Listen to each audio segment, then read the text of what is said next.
Hello po sa inyong lahat mga ka-crypto. Ako po si Pinoy Crypto Trader at sa video na ito ay atin pong pag-uusapan ang aking technical analysis dito po kay Pepe ngayon pong October 2 taong 2024. Pero quick update lamang po tayo rito kaya diretso na po tayo sa pagte-technical analysis sa kanyang daily chart time frame na ito.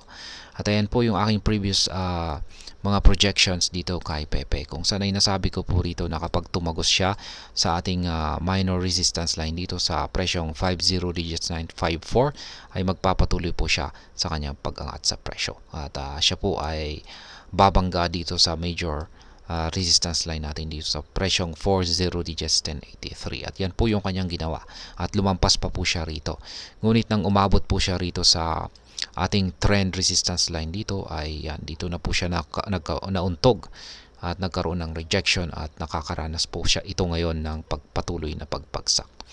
Kaya yan, update po natin yung mga nabasag na mga resistance line natin.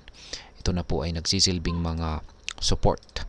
Yan, yung color coding po natin dito is mga kulay red ay mga support. Kulay green naman ay mga resistance. Kaya ayan, ngayon ay pwede po siyang makaranas ng consolidation dito sa pagitan ng major resistance line natin dito at saka support. Ngayon ay syempre nandyan pa rin po yung aking analysis dito na may posibilidad po na magpapatuloy po siya sa kanyang pag-angat sa presyo kung magagawa niyang basagin yung ating major resistance line dito. Or sabihin na lamang po natin is yung ating yan, yung ating trend resistance line dito. Ayan, kasi mukhang dito po talaga siya nauntog at nagkaranas ng rejection. Kung pag nangyari po yan ay syempre magpapatuloy po siya sa kanyang pag-angat sa presyo at syempre posibleng mas mataas yung aakyatin nito. Kaya ayan.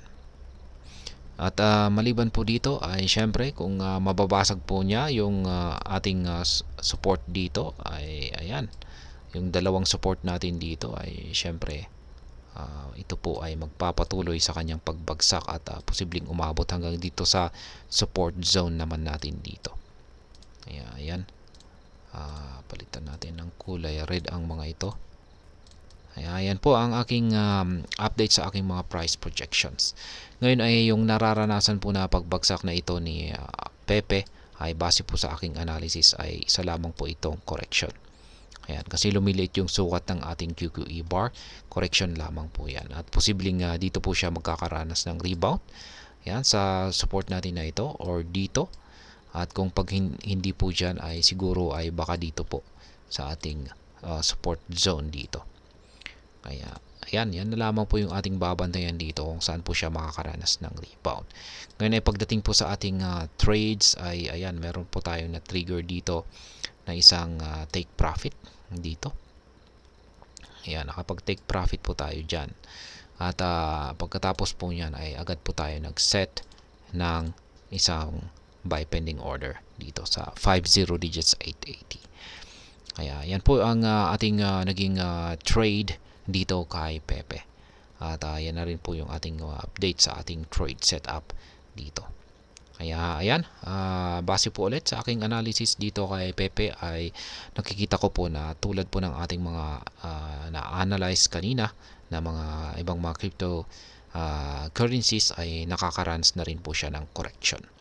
Kaya ayan, sa mga bago lamang po dito ay check na lamang po ninyo ang description ng video na ito para malaman kung anong platform at mga indicators ang ginagamit ko dito. At hanggang dito na lamang po tayo sa video na ito mga ka-crypto. Marami pong salamat sa panonood. Ingat po tayo lagi at God bless po sa ating lahat.